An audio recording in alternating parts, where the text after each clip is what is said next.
পদ্মায় জেলেদের জালে ধরা পড়ছে ঝাঁকে ঝাঁকে পাঙ্গাস মাছ। বিগত 25 বছরের মধ্যে এত পাঙ্গাস পাননি শরীয়তপুরের জেলেরা। আমার জীবনও দেখি না যে এরকম পাঙ্গাস পড়তে। আমরা মনে করেন জাল মজা পাইছি, যে ইয়ারা বিক্রেতারও কিনা মজা পাইছি। আরো বেশি বেশি যখন পাঙ্গাস পড়ে নদীতে এগুলি আশা করি। তবে মাছের দাম অনেকটা বেশি। প্রতি কেজি নদীর পাঙ্গাস বিক্রি হচ্ছে 650 থেকে 800 টাকায়। গত এক সপ্তাহে 2 শতাধিক জেলে নৌকা গড়ে 5 থেকে 8 লাখ টাকার পাঙ্গাস মাছ বিক্রি করেছেন। ইডেন বে কক্সবাজার সমুদ্র সৈকতের উপর নিজেদের একটি ঠিকানা।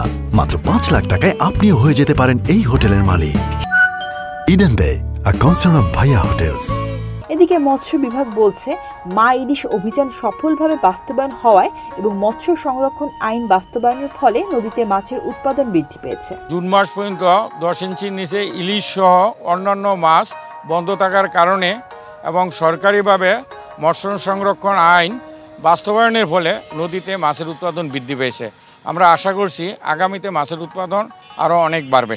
জানা গেছে, শরীয়তপুরে অন্তত 26,000 জেলে বিভিন্ন সময় নদীতে মাছ শিকার করেন। ইলিশের প্রজনন মৌসুম উপলক্ষে গত 13 অক্টোবর থেকে 3 নভেম্বর পর্যন্ত নদীতে সব ধরনের মাছ শিকার বন্ধ ছিল।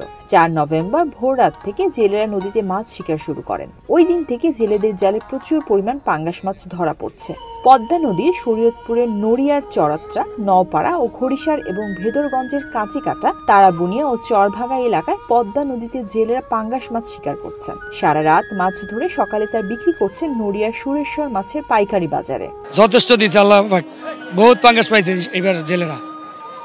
তো দোয়া করি যে আরো পাক, কারণ এবার ইলিশ মাছ হলে অভিযানের পরে অনেক কম ছিল, সেই কারণে আল্লাহ পাঙ্গাস মাছ দিয়ে পোষায় দিচ্ছে। এসব মাছের প্রতিটির ওজন 5 থেকে 12 কেজির মতো। এই বাজারের ব্যবসায়ীরা ওই মাছ ঢাকা, মুন্সিগঞ্জ, নারায়ণগঞ্জ ও মাদারীপুরের বিভিন্ন পাইকারের কাছে বিক্রি করছেন। প্রতি কেজি মাছ বিক্রি করা হচ্ছে 650 থেকে 800 টাকা দামে। বাজারে 30টি পাইকারি দোকানে এসব মাছ বিক্রি করা হচ্ছে। অনেক পাঙ্গাস পড়ছে। এই পাঙ্গাস স্বল্প মূল্যে এলাকাবাসী ক্রয় করে নিয়েছে। আমরা আড়তদাররা যারা আছি তারা অতি অল্প মূল্যে 500, 550, 600 টাকার মধ্যে পাঙ্গাস খাওয়াইতে পেরেছি। এলাকাবাসী অনেক সন্তুষ্ট, ক্রেতারা অনেক সন্তুষ্ট, আমরা আড়তদারি করে অনেক সন্তুষ্ট আলহামদুলিল্লাহ। আশা করি আগামী মৌসুমেও এইভাবে পাঙ্গাস পড়বে, আমরা সবাইকে খাওয়াতে পারবো ইনশাআল্লাহ। সুরেশ্বর মাছ বাজারে 30 বছরের মধ্যে এত মাছ আসেনি বলে জানান বাজারের ব্যবসায়ী। প্রতিদিন গড়ে 30 থেকে 40টি পাঙ্গাস মাছ পাওয়া যাচ্ছে, কিন্তু এক সপ্তাহ ধরে প্রতিদিন 1500 থেকে 2000 পাঙ্গাস মাছ নিয়ে আসছেন জেলেরা। নদী প্রবহমান থাকায় আপনার বর্তমানে আমাদের নদীতে পাঙ্গাসের পরিমাণ অনেক বেড়ে গেছে এবং জেলেরা প্রচুর পরিমাণ পাঙ্গাস পাচ্ছে। এত করে তাদের আর্থসামাজিক অবস্থার অনেকাংশে উন্নয়ন হবে। ইলিশের প্রজনন মৌসুমে নদীতে মাছ শিকার বন্ধ সফলভাবে বাস্তবায়ন হওয়ায় মাছের উৎপাদন বৃদ্ধি পেয়েছে। এই বছর আল্লাহ দিলে যথেষ্ট পাঙ্গাস পড়ছে নদীতে।